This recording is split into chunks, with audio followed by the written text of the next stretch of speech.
Hey guys, I'm back. I'm back. Back. We're gonna be watching scary animations.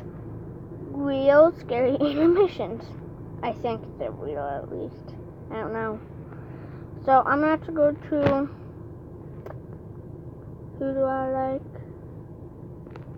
Okay, hold on. There we go. I got Mr. Nightmare. Go subscribe. Go give him some love. Oh jeez, hold on. Sorry. It's hard because if I use two hands, you'll see my hand. Like this. See? Hi. Yeet. Mr. Nightmare. I'm subscribed, yes. These are serving road trip stories. So we're gonna do this one.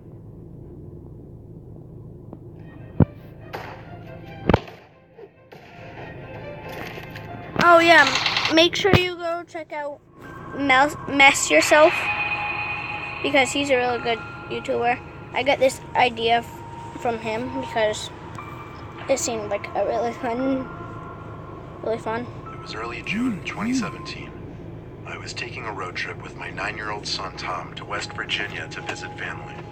Hey, I just went to Virginia. It was a long, stressful drive. My car didn't have... Hey, I just went to Virginia a couple weeks ago. Working AC at the time, and it was an incredibly hot day. So we were a bit stressed out by the 6-hour mark. We had left later in the day, so we were still on the road by dark.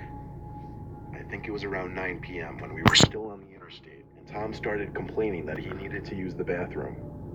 There was already tension in the car before this, but his constant complaining brought about a slight argument between the two of us. It was about personal stuff I'd rather not share with the internet. At last, I saw a blue rest area sign zoom past us on the interstate, so I veered off into the rest area. Zoom! It had a small building with 2 bathrooms, a couple vending machines, and a few benches. That was it. There were no other cars parked nearby besides some big white pickup truck. As I pulled up next to the building, Tom got out in a hurry and ran to the bathroom. I left the car on because I knew he'd be back soon. Like I said, I don't want to get into personal stuff, like why we had a bit of an argument, but it seemed we were at that stage where we weren't exchanging words anymore.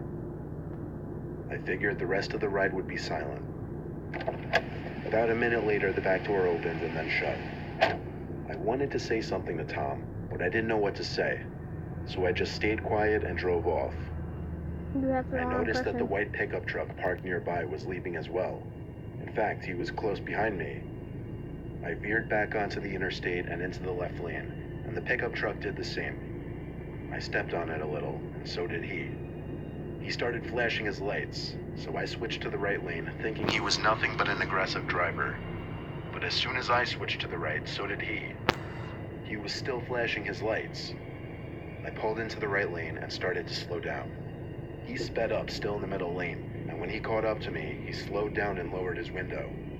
I did the same, and he started yelling something to me, pointing at my car. He looked like a creepy, sketchy dude at first glance. I couldn't hear a word he was saying, so he pointed for me to pull over to the side. I told Tom to keep calm. In my head, I was saying if this guy tried to do anything funny, I would floor it. The pickup pulled up behind me on the grass, and the guy came out of his truck, running to my car. I put the car back in drive as my heart was racing, ready to drive. But then he screamed, "Wait." He got to my window and said, "That's not your kid," and pointed to the back seat. As he said this, I was confused and said, "What?" He said, "That's not your kid that got in your car." Suddenly, the back right side door opened, and I turned to see someone getting out of my car. Not my son, Tom. I got out from the car, screaming at the tall person who seemed to be a fully grown man, but they had already disappeared into the woods. I looked at the driver of the pickup and thanked him as I suddenly panicked, thinking about what could have happened to Tom. I got back in my car, crossed the grass between the interstate, and drove back to the rest area. The guy in the pickup followed me. We got back there in like 30 seconds to find Tom waiting outside the rest area bathroom. He got back in the car, all confused. I explained everything to him, almost out of breath, as did the pickup driver. I thanked the guy one more time before he drove back to the spot he was sitting in before. Wow. Tom was so intrigued about what just happened, and I was so disturbed that we were back on good terms again. Oh, gross. We chatted the whole rest of the way and told family about it as soon as we arrived. I never even got to see what the person who got in my car looked like. Honestly, maybe I should be happy I never turned around to look at them. Yeah, maybe you should have been. Maybe you are. I can't talk. Story 2. Okay, that wasn't necessarily creepy. It was just, weird. I'm gonna move you guys up here. Yeah, it was just weird, really. So, that was pretty weird. I don't know where to keep you. Keep right there. So, story 2. My girlfriend and I took a road trip to California recently. Road trip. The way there California. was completely normal. We left home early in the morning and got to the hotel by nightfall. On our way back home, however, we left midday, and a majority of our ride was in the dark. The drive was about 10 hours each way, not including stops for food. We made 2 food stops, the first after about 3 hours of driving, then one more much later and deeper into the night. We got off the freeway at like 12:30 at night and went to the nearest Wendy's for food. We got right back on the freeway after that. I ate while I drove, which my girlfriend wasn't too fond of, but I just wanted to get home sooner rather than later. Shortly after getting back on the freeway, it started to rain. My girlfriend forced me to pull over now. She didn't want me eating and driving in poor conditions. As I pulled to the side, it actually started to downpour. I finished up eating my food, and then we heard a bang sound in the window.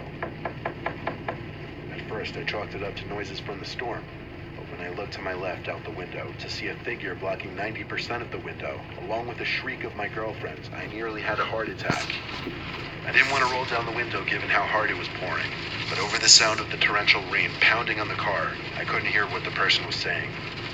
I opened the door a crack and yelled out to the person, who turned out to be a woman. She was soaked already and looked disheveled and scared. She asked for a ride. What was I gonna do? Tell her no in these conditions? I told her to get in the back seat. My girlfriend gave me a look. I don't know what kind of look exactly, but it looks kind of like a why the hell did you let her in kind of look. I asked the woman where she was heading. She didn't answer. I caught my girlfriend giving me a look again because of this. I ignored her and turned around to look at the woman in the back seat, assuming she didn't hear me. But as creepy as it was, she was actually looking right at me with a cold, unfriendly face.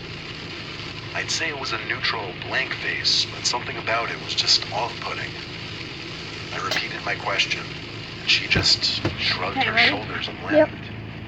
Go get your I looked at my charger. girlfriend, who was once again Right looking inside. at me. Oh, yeah. I said out loud that I'd be dropping the woman off at the next town we crossed. I guess I was announcing that